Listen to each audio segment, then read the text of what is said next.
Less than 2 centuries ago, if someone said, "We need to cut you open to save your life," your options were pretty slim. A couple shots of whiskey, a leather belt to bite on, and maybe some friends to help hold you down. For most of human history, that was it. So how did we get from that to me standing here saying, "We'll put you to sleep, you won't feel a thing, and you probably won't even remember it happened"? Well, that's the jump we made with anesthesia in just under 200 years. And I want to tell you that story in plain, simple language.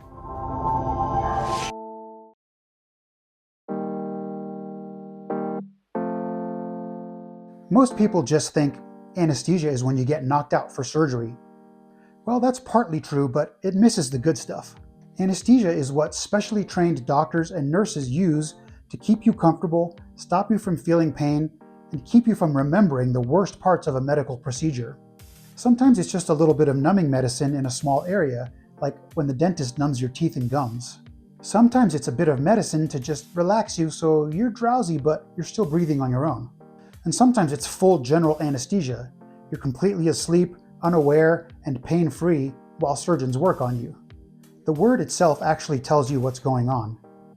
In Greek, the word aesthesis means sensation, and the prefix "an" just means without.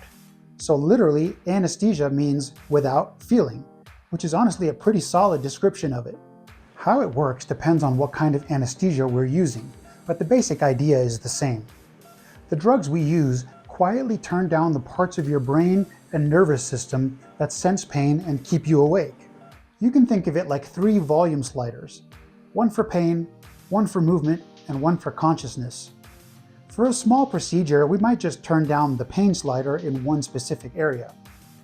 For a bigger surgery, we turn all 3 down together and then slowly bring them back up when the surgery's over. As a patient, you don't see any of that, but that's what we're doing the whole time we're just watching the monitors. In the days before anesthesia, if you needed surgery, they just did it. If you were lucky, you might have gotten some alcohol or maybe even a little bit of opium.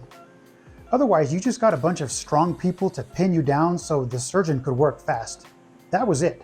No controlled sleep, no memory block, and no pain control beyond a good stick to bite down on. But that all started to change in the mid-1800s.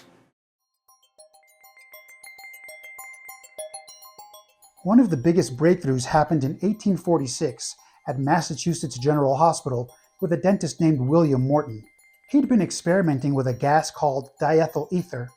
He convinced a local surgeon to let him try it during an operation. The patient inhaled some of the ether and went still. The surgeon managed to complete the entire surgery without the patient screaming, and the crowd just lost their minds. That moment is often called the birth of modern anesthesia.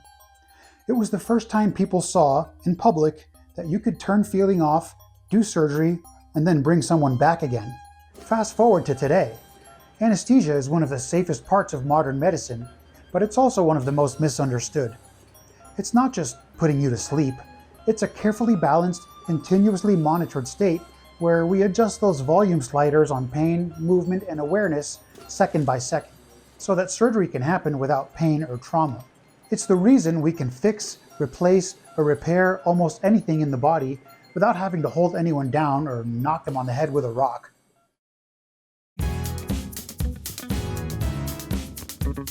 So now you know 3 big things. First, anesthesia literally means without feeling. Second, it took off in 1846 when ether turned a screaming surgery into a quiet one.